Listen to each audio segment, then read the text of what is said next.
Bismillahirrahmanirrahim. Welcome back to my channel, and today I welcome you in a very new video. Yesterday we talked about the lecture number 1 of lexical studies, and we have talked about that how morphemes work in a language, what are morphemes, what are the types of morpheme. We have discussed about the free and bound as well, and the subcategories of them. So today we are going to discuss neologism, creating new words. Neologism क्या है और किस तरीके से ये होता है. Basically दो कैटेगरीज को हम डिस्कस करेंगे, एक क्रिएटिंग न्यू वर्ड्स और एक सेकंड कैटेगरी है changing the meaning of the words. आज मैं आपको क्रिएटिंग न्यू वर्ड्स के बारे में एक्सप्लेन करूंगी और कल मैं आपको changing the meaning of the words के बारे में एक्सप्लेन करूंगी. So what is neologism? To create a new word, either the word is new or the existing word is changed into a new form, वो हमारे पास होती है neologism. Now if I ask you that telephone was the basic word जो कि telephone के लिए use होता है, but now days nobody calls it as telephone. हर कोई इसको सिर्फ फोन बोलता है. यानी कि हमने एक एग्जिस्टिंग वर्ड को चेंज करके फोन बना लिया, वो हमारे पास है न्यूलॉजिज्म. इसी तरीके से अगर मैं आपसे कहूं कि आपने कभी क्या वर्ड सुना है, ब्लॉग, ये एक न्यू वर्ड है. ये न्यू वर्ड बेसिकली बना है, अ वेरी न्यू वर्ड. ठीक है, इसको हम क्या कहते हैं, न्यूलॉजिज्म. यानी कि एग्जिस्टिंग वर्ड्स को या फिर जो बिल्कुल न्यू वर्ड्स कॉइन होते हैं किसी भी लैंग्वेज में, स्पेशली हम इंग्लिश लैंग्वेज की यहाँ पे बात कर रहे हैं, उसको हम कहते हैं neologism. Okay, so there are 7 types that I have discussed here, basically 8. और उन टाइप्स को हम देखेंगे वन बाय वन कि न्यूलॉजिज्म बेसिकली है क्या और किस तरीके से हम न्यू वर्ड्स क्रिएट कर सकते हैं. द वेरी फर्स्ट स्टेप और the very first type of neologism is the coined words. Coined, याद रखिएगा, कॉइनेज कहते हैं इस प्रोसेस को, और मैंने आप लोगों के लिए डेफिनेशन सारी नीचे लिखी है. Coinage basically is a process through which we create a very new word और we change a word from its existing form. यानी कि हम या तो एग्जिस्टिंग वर्ड को चेंज करते हैं या फिर एक मुकम्मल न्यू वर्ड बनाते हैं, उसको हम कहते हैं कॉइनेज. कॉइनेज के पीछे या तो कोई बैक हिस्ट्री होती है या फिर कोई बहुत ही इंस्पायरेशनल स्टोरी होती है, एक कंप्लीट बैक हिस्ट्री होती है वर्ड के पीछे, जिसको हम कहते हैं कॉइनेज. और उससे जो वर्ड्स बनते हैं उनको हम कहते हैं कॉइन्ड वर्ड्स. यानी कि न्यू वर्ड्स या एग्जिस्टिंग वर्ड्स को हम इंग्लिश लैंग्वेज में यूज करके न्यू वर्ड्स को क्रिएट करें, that are called as new coinage words. अब मैंने आगे इनकी एग्जांपल्स लिखी हैं. Nerd. Nerd was a word that was given by Dr. Seuss for the first time. Addiction. Addiction Shakespeare ने मैकबेथ में यूज किया है वर्ड. ब्लॉग. ब्लॉग थोड़ा सा अगर आप इंटरनेट पे देखेंगे तो आपको ब्लॉग दो कैटेगरीज में मिलेगा, कॉइन वर्ड्स में भी और ब्लेंडिंग में भी. कभी कभी ये थोड़ा टफ हो जाता है कि आप ब्लेंडिंग के वर्ड्स को और कॉइनेज के वर्ड्स को मतलब सेपरेट कर सकें कि क्या ये न्यू वर्ड है या फिर ये कॉइन्ड वर्ड है. ठीक है, ब्लेंडिंग में आपको भी एक्सप्लेन करती हूँ.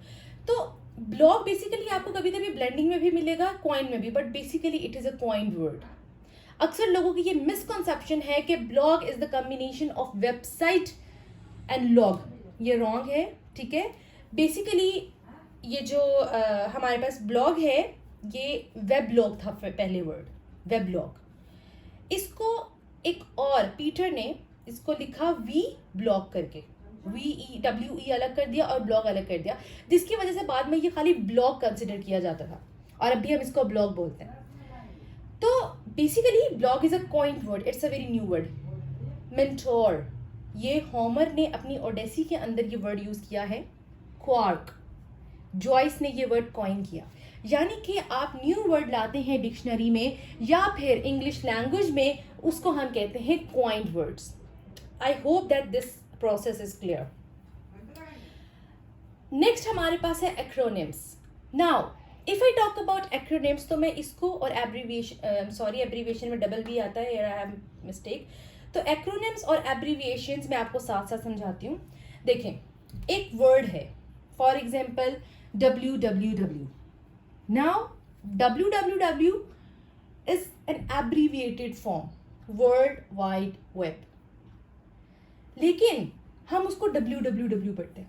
क्यों?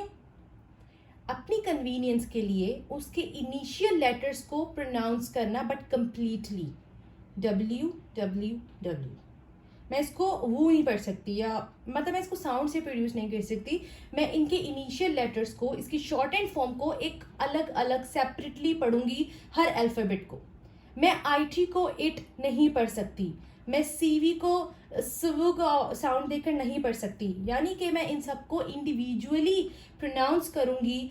तो ये मेरे पास एब्रीविएशंस हैं। एक्रोनिम्स और एब्रीविएशंस दोनों ही इनिशियल लेटर से मिलकर बनते हैं। फ़र्क सिर्फ इतना है कि एक्रोनिम्स को हम कंप्लीट वर्ड की तरह प्रोनाउंस करते हैं। लाइक नासा कॉम्बिनेशन है NASA, ये पूरे वर्ड्स का कॉम्बिनेशन है। लेज़र कॉम्बिनेशन है, रडार, ये सारे के सारे कॉम्बिनेशन है। फॉर एग्जाम्पल अगर मैं आपसे बात करूं नासा की, तो ये हम सबको पता है that NASA stands for the national aeronautics and space administration, लेकिन हम इसको NASA नहीं पढ़ते।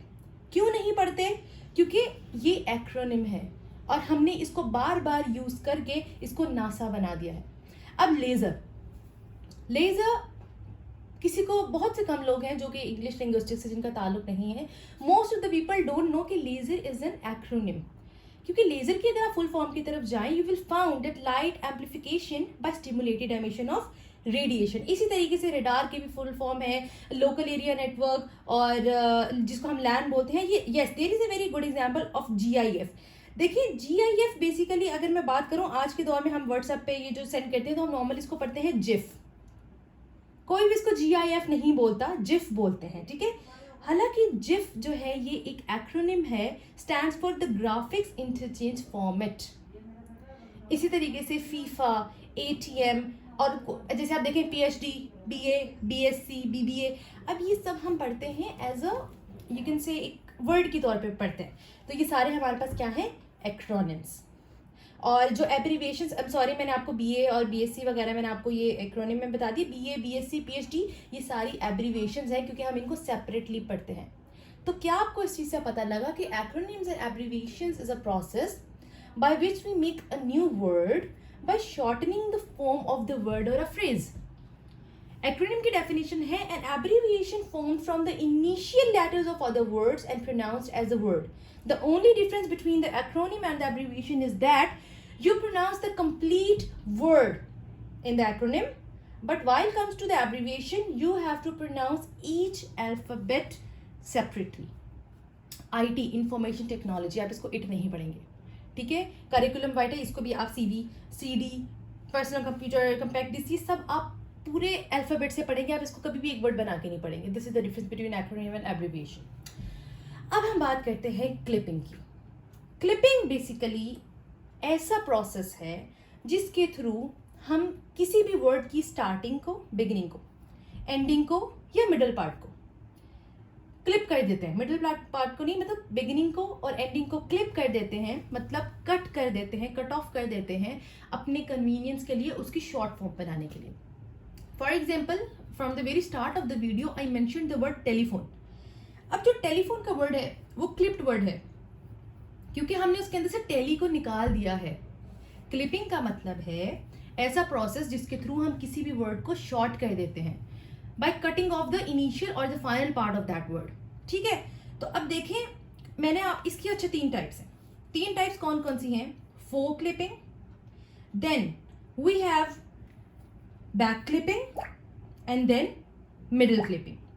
अब अगर मैं बात करूं फोर क्लिपिंग की, तो इसमें फोर, इसको एफेरेसिस भी बोलते हैं। I have mention that four clipping में आप क्या करते हैं कि जो स्टार्टिंग का सिलेबल होता है आप उसको निकाल देते हैं, ठीक है। अब जब आप स्टार्टिंग का सिलेबल निकाल देते हैं तो पीछे आपके पास क्या बचता है? एंड वाला पार्ट, हम उसको प्रोनाउंस करते हैं। जैसे टेलीफोन, टेलीफोन का थैली निकाल दिया, पीछे फोन बच गया, ये फोर क्लिपिंग है। हैमबर्गर, हैम जो है वो हम नहीं बोलते, we usually call it a burger. तो basically phone and burger they both are fore clipped words.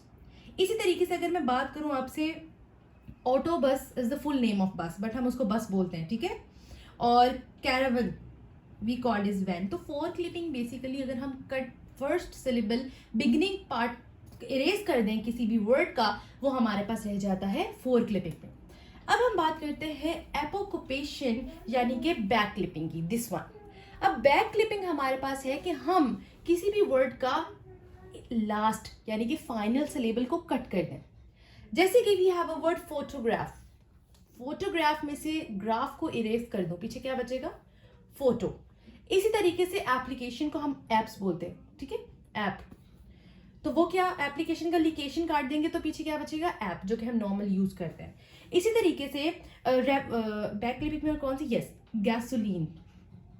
Gasoline का आगे से ओलीन आप हटाते हैं, वी यूजुअली यूज गैस, ठीक है। इसी तरीके से सेलिब्रिटी को हम सेलेब बोलते हैं, टीनेजर को हम टीन बोलते हैं, और मतलब इसी तरीके से यस, एब्स, ठीक है। जो हमारे पास होते हैं एब्डोमिनल मसल्स, हम उनको एब्स बोलते हैं। तो ये एग्जांपल्स हैं बैक क्लिपिंग की। अब बात करते हैं मिडल या सिंकोप क्लिपिंग की। अब देखिए, मिडल क्लिपिंग बेसिकली वो होती है कि हम सेंटर वाला पार्ट रहने देते हैं और बाकी और अब अगला और पिछला यानी कि फाइनल और बिगनिंग का जो पार्ट है वो हम इरेज कर देते हैं। For example, we call flu. किस चीज को फ्लू बोलते हैं? Influenza is the full form of flu, लेकिन हम इसको फ्लू बोलते हैं। हमने इन और यूएंजा काट दिया है, हम सिर्फ फ्लू प्रोनाउंस करते हैं। फिर है डिटेक्टिव। डिटेक्टिव को हम टेक बोलते हैं, TEC, टेक। मैंने यहाँ पे फुल फॉर्म सिर्फ आप लोगों को समझाने के लिए लिखी है। अगर अदरवाइज जब आप कभी भी इस वर्ड की एग्जांपल देंगे तो आप कंप्लीट लिखेंगे कि टेलीफोन और आगे एरो लगा के आप लिखेंगे फोन। तो इसका मतलब है कि आपने इसका जो टेली है वो क्लिप कर दिया और आगे फोन रह गया। इस तरीके से आप देंगे। मैंने फुल वर्ड सिर्फ आपको समझाने के लिए लिखा है। इसी तरीके से हम फ्रिज बोलते हैं, जबकि वो रेफ्रिजरेटर है। सेंटर वाला पार्ट रहने देंगे, अगला और पिछला इरेज कर देंगे। इसकी चौथी टाइप है complex clipping. Sorry, I think I have said that there are 3 types of clipping, but there are basically 4 types of clipping. Fourth है complex clipping, I have mentioned over there. So complex clipping is basically a clipping in which we take the initials of 2 separate words and combine them. For example, science fiction, we call this sci-fi. ये हम ऐसे लिखते हैं। Sitcom, situation and comedy. एक word है forex, foreign trading, इसको हम कहते हैं forex, foreign exchange, foreign exchange, इसको हम क्या कहते हैं? फॉरेक्स।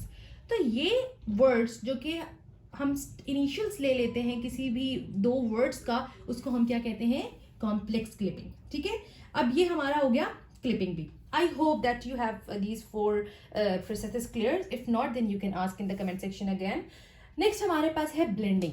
ना, ब्लेंडिंग से तो आपको नाम सुन के ही समझ आ गया होगा कि मैं ब्लेंडिंग किस चीज को कह रही हूँ, ठीक है। ब्लेंडिंग होता है 2 लफ्जों को मिलाकर एक नया वर्ड बनाना। जैसे कि मैं कहूं यमीलिशियस, यमी एंड डिलीशियस, दोनों मिलके क्या बन गए? यमीलिशियस। चोकोलिशियस, चॉकलेट, एंड लीशियस, डिलीशियस, दोनों मिलके क्या बन गए? चोकोलिशियस। इसी तरह से किसी भी 2 सेपरेट वर्ड्स को आपस में कंबाइन करके एक नया वर्ड क्रिएट करना इज कॉल्ड एज ब्लेंडिंग। ऊपर मैंने लिखा है docudrama. Docudrama basically is the combination of documentary and drama. इसी तरह से मैंने लिखा है stay. Stay is the combination of, sorry I am very sorry, there is another mistake. ये वर्ड है स्टेकेशन, STAYCATION, और ये स्टेकेशन जो है ये बेसिकली एक कॉम्बिनेशन है स्टे का और वेकेशन का। आई am very sorry for this mistake, kindly correct this कि स्टेकेशन है ये, जो कि कॉम्बिनेशन है स्टे का और वेकेशन का। Next I have brunch. Brunch हमारे पास है ब्रेकफास्ट और लंच, इन दोनों का combination. Then frenemy, friend and enemy, ठीक है। इमोटिकॉन, इमोटिकॉन किसका है? आइकन का और इमोशन का। तो ये बेसिकली जो हमारे पास वर्ड्स हैं ये किस चीज में आते हैं? ब्लेंडेड वर्ड्स में। अब ब्लेंडेड वर्ड्स देखें, जैसे internet, internet is a blended word. अब ये कई लोगों को नहीं पता लगता, इंटरनेशनल नेटवर्क को ब्लेंड करके इंटरनेट बनाया है। इसी तरीके से आप लोगों ने सुना होगा मोटेल, MOTEL, मोटेल। ये मोटर और होटल, इन दोनों को मिलाकर एक न्यू वर्ड, ब्लेंड वर्ड है, which is called as motel. Then we have fortnight. Fortnight कौन सा वर्ड है? जैसे आपने सुना होगा कि 14 नाइट्स को मिलाएं तो एक वर्ड बनता है। अक्सर आपसे ये MCQ भी किया जाता है कि what do you mean by fortnight. अब मतलब मैंने एक जगह I was filling an application form on an online company or something like that. So what I did, I basically I had a MCQ of that कि what do you mean by fortnight? So fortnight was basically a blend word and it is the combination of 14 plus night. तो जब भी आप 14 nights के बाद की बात करते हैं, 2 वीक्स की बात करते हैं, तो इसका मतलब होता है आप फोर्टनाइट का वर्ड यूज कर रहे हैं, ठीक है. So these are basically the blended words, the blending. फिर हम बात करते हैं जेनरिफाइड वर्ड्स की. Now what do you understand by the generified words? देखिए, जेनरिफाइड वर्ड्स आप जनरलाइज्ड करते हैं. फॉर एग्जांपल अगर मैं आपसे कहूँ कि वैसलीन, आपको फौरन समझ आ जाएगा कि मैं आपसे पेट्रोलियम जेली की बात कर रही हूँ, ठीक है. अब मैं मतलब जेनरिफाइड वर्ड्स बेसिकली वो वर्ड्स होते हैं, let me clear you the definition first, कि those words that are not the actual names of the products but they are made by the use of the specific brand. यानी कि आप किसी भी specific brand का name उस generally उस product को आप बोल रहे हैं, वो जेनरिफाइड वर्ड होगा. फॉर एग्जांपल मैं आपको एग्जांपल देके समझाती हूँ, you will find it more clear. जैसे कि आप हर जो आपको एक मॉइस्चराइजर आपको अच्छा मिला, आप उसको वैसलीन का नाम देते हैं. हालांकि वैसलीन बेसिकली पेट्रोलियम जेली है, but the company that was producing Vaseline the petroleum jelly in a very यानी कि अच्छी प्रोडक्ट जो कि बहुत इन हो गई और बहुत ज़्यादा लोगों ने यूज़ किया, उसको अब हम हर पेट्रोलियम जेली को वैसलीन बोलते हैं, जबकि हर पेट्रोलियम जेली का नाम वैसलीन नहीं है. द ओनली प्रोडक्ट, वो स्पेसिफिक ब्रांड है वैसलीन, जिसको अब हमने जेनरिफाइड करके हर पेट्रोलियम जेली को हम वैसलीन बोलते हैं. When we go to the shop, हम ये नहीं कहते कि आप हमें पेट्रोलियम जेली दे दे, वी ऑलवेज से देम हमें वैसलीन दे दें. या हम किसी मॉल वगैरह में जाते हैं, वी सर्च फॉर वैसलीन. इसी तरीके से हर बैंडेज को सनीप्लास्ट बोलते हैं, but the correct word is bandage. फिर Pampers, Pampers company was the company जिसने पैम्पर्स बनाए, but the actual word was diaper, लेकिन हम इसको क्या बोलते हैं, पैम्पर्स. इसी तरीके से ये नॉर्मली एक पाकिस्तानी आप कह ले एक लैंग्वेज है कि अगर आप किसी से पूछते हैं कि उन्होंने सुबह उठ के ब्रश किया, तो आप कहते हैं कोलगेट किया. या अगर आप किसी से पेस्ट मांग रहे होते हैं, यू विल नॉट से टूथपेस्ट, आप हमेशा कहेंगे आप आपने मतलब कोलगेट कर लिए. अब इस तरीके से मतलब हम बात करते हैं कि हमने टूथपेस्ट को भी कोलगेट के नाम से जेनरिफाइड कर दिया. So those words which are formed by the use of a specific brand names of products and they are used as a general names, उनको हम कहते हैं जेनरिफाइड वर्ड्स. अब हम बात करते हैं बोरोइंग की. Borrowing basically is you can say a process which is you can say we borrow the words from other language, we take loan from the other languages. यानी कि बोरोइंग हमारे पास दो तरह की है, the one is the direct and the other is the indirect. If I talk about the direct borrowing of the words, तो borrowing का मतलब है कि आप किसी लैंग्वेज से वो वर्ड बोरो कर रहे हैं, ले रहे हैं. जैसे कि मैंने आपको अपनी हिस्ट्री की वीडियोस में बताया हुआ है कि मतलब हम फ्रेंच से और लैटिन से हमारे बहुत से वर्ड्स बोरोड हैं, क्योंकि जब इंग्लिश लैंग्वेज की फॉर्मेशन हो रही थी, ग्रेजुअली ये अपने टाइम से आ रही थी, अपनी पीक लेवल पे आ रही थी, तो हमारा जो ताल्लुक था ज़्यादातर वो रोमन लैंग्वेज, ग्रीक लैंग्वेज और लैटिन से था. तो ज़्यादातर जो इंग्लिश के वर्ड बोरो हुए हैं वो पर्शियन से, लैटिन से, फ्रेंच वर्ड्स बहुत हैं हमारे पास बोरोइंग में. अब बोरोइंग हमारे पास दो तरह की है, the one is the direct, other is the indirect. अगर मैं बात करूं डायरेक्ट की, इसका मतलब है हमने डायरेक्ट वर्ड उठाया और डाल दिया डिक्शनरी में, या हम यूज करने लग गए. For example omelette, ballad. Omelette is a French word but a very few know about this. Ballad is a French word, ये लिटरेचर वालों को पता होगा कि ballad is a kind of poem. Omelette, ये दोनों फ्रेंच वर्ड्स हैं, they are borrowed, directly borrowed. इसमें ना हमने स्पेलिंग का चेंज किया है, ना मीनिंग का चेंज किया है, ना ही हमने इसमें साउंड का चेंज किया है. We have directly borrowed that word in the actual form of that. Shawl, shawl Persian का वर्ड है, हमने एज इट इज उठा लिया. फिर बालकनी, माफिया, कैसीनो, ये सारे इटैलिक वर्ड्स हैं जो कि हमने इटालियन से लिए हैं और ये हम अपनी इंग्लिश में डायरेक्टली यूज करे हैं without the change of any spelling और साउंड्स. दूसरी टाइप है indirect borrowing. Indirect borrowing basically क्या है कि हम किसी लैंग्वेज से वो वर्ड तो ले लेते हैं, लेकिन हम या तो उसके साउंड में या उसकी स्पेलिंग में मतलब उसके चेंज कर देते हैं हम उस वर्ड को. जैसे कहवा, QAHWAH, ये है अराबिक वर्ड, बट टर्किश में we call is kahve. This is the indirect borrowing of that word. इसी तरीके से, अब ये तो खैर मैंने आपको अराबिक और टर्की की एग्जांपल दी है, you have to find more examples of English language. जैसे coffee, COFFIE was basically the exact word जो कि डच लैंग्वेज का यूज किया हुआ, डच लैंग्वेज का वर्ड है, हमने इसको क्या बना दिया, कॉफी, जो कि हम अपने पाकिस्तानी में यूज करते हैं, ठीक है। अब मैं बात करती हूँ आपसे एक नई, मतलब मुझे अभी यहाँ तक किसी को कोई भी इशू है then you can ask in the comment section. अब मैं आपसे बात करती हूँ एक नेक्स्ट कैटेगरी की, जो कि है ओनोमोटोपिक या फिर मिमिक वर्ड्स, दीज वर्ड्स। अभी ये जो वर्ड्स हैं ये ऐसे वर्ड्स हैं लैंग्वेज में, ठीक है, जो कि हम उनकी साउंड्स की तरह प्रोड्यूस करते हैं। जैसे मैं अगर बात करूं आपसे मियाओ, आप इसको मियाओ लिखेंगे, हालांकि ये क्या है, ये कोई वर्ड नहीं है, ये है एक साउंड कैट की, तो आप इसको क्या लिखेंगे, मियाओ। हिस, स्नेक साउंड, ठीक है। इसी तरीके से मू, काउ साउंड। तो ये बेसिकली जो हमारे पास वर्ड्स आते हैं जो कि क्या कह सकते हैं, जो कि बिल्कुल एनिमल साउंड्स या साउंड्स की बेसिस पर आप उन वर्ड्स को लिखते हैं, उनको हम क्या कहते हैं, ओनोमोटोपिक या फिर मिमिक वर्ड्स या साउंड वर्ड्स। तो वो वर्ड्स जो कि ऐसे वजूद में आए कि जैसे उनको बोला जाए, जैसे हुर्रा, यस, यानी कि oh.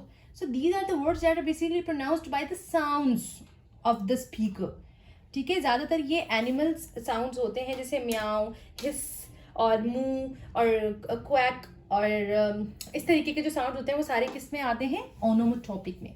So these were basically the word formation processes, और ये मैंने अपनी एक और वीडियो में एक्सप्लेन किए हैं, बट यहाँ पर मैंने बहुत डिटेल एक्सप्लेन किया है। और इसी तरीके से अगर आपको लेक्चर 1 या फिर कोई भी वीडियो उसकी रिक्वायर्ड है, then you can search for the playlist, I have given the link in the description box. And still if you have any question regarding these then you can ask me. इसके अलावा कल हम discuss करेंगे how we can change the meaning of the words, like changing the meanings of the word। उसके अंदर फिर हम detail देखेंगे that how यानी कि proper nouns के थ्रू कैसे चेंज होता है, what are the back formation, broadening, narrowing, metamorphical extensions, हम हर चीज़ फिर कल उसमें डिस्कस करेंगे। So in this lecture if you have any kind of problem then you can ask me। Thank you so much, this was all about today's video। Allah Hafiz।